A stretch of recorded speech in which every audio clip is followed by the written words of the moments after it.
చైతన్యపురి జంట హత్యల నిందితుడు అమిత్ సింగ్ ఆచూకీ ఇంకా దొరకలేదు. నిందితుడిని పట్టుకోవటానికి పోలీసులు 3 టీములు ఏర్పాటు చేశారు. నిన్నటి నుంచి Amit Singh phone switch off చేసి ఉందని చెబుతున్నారు పోలీసులు.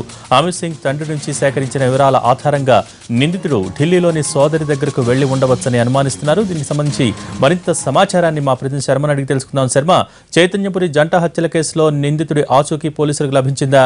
అసలు ఈ కేసు దర్యాప్తు ఎంతవరకు వచ్చింది?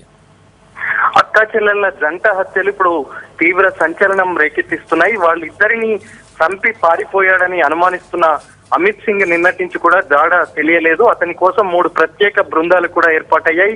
ఒక టీం అతడు చదువుతున్నటువంటి ఇంజనీరింగ్ కాలేజీలో వెళ్లి ప్రశ్నించింది. అలాగే మరో టీం అతడి సొంత ఊరు షాద్నగర్, మహబూబ్నగర్ జిల్లా షాద్నగర్ కు వెళ్లి కూడా అక్కడ చుట్టుపక్కల ఇళ్ల వాళ్లతో పాటు వాళ్ళు తల్లిదండ్రులను కూడా ప్రశ్నించింది. మరోవైపు మరొక టీం అతడు హైదరాబాద్ లో ఎక్కడైతే నివాసం ఉంటున్నాడో ఆ ప్రాంతానికి వెళ్లి కూడా చుట్టుపక్కల వాళ్లను విచారించింది. అయితే తండ్రిని కూడా చైతన్యపురి పోలీసులు స్టేషన్ కు పిలిపించి విచారించారు. అయితే తన కూతురు ఢిల్లీలో ఉంది కాబట్టి అక్కడికి పారిపోయి ఉండవచ్చు అనేటువంటి అనుమానాన్ని తండ్రి పోలీసుల ముందు వ్యక్తం చేశారు. కాబట్టి రేపు ఢిల్లీకి ఒక స్పెషల్ టీమ్ ను కూడా పంపించే ఏర్పాట్లు పోలీసులు చేస్తున్నట్టుగా తెలుస్తోంది. నిన్నటి నుంచి కూడా అతని మొబైల్ స్విచ్ ఆఫ్ ఉంది. ఏ నెంబర్ నుంచి తన ప్రేమిస్తున్నటువంటి శ్రీలేఖతో చాటింగ్ చేస్తున్నాడు వాట్సాప్ లో, ఆ మొబైల్ నెంబర్ కూడా స్విచ్ ఆఫ్ ఉంది. కాబట్టి దాని నుంచి కూడా ఇలాంటి సమాచారం మాత్రం వీళ్ళు రావడం లేదు. హైదరాబాద్ లోనే ఉన్నాడా లేదంటే ఢిల్లీ వెళ్ళాడా, ఎక్కడికి వెళ్ళాడా అనే కోణంలో ప్రస్తుతం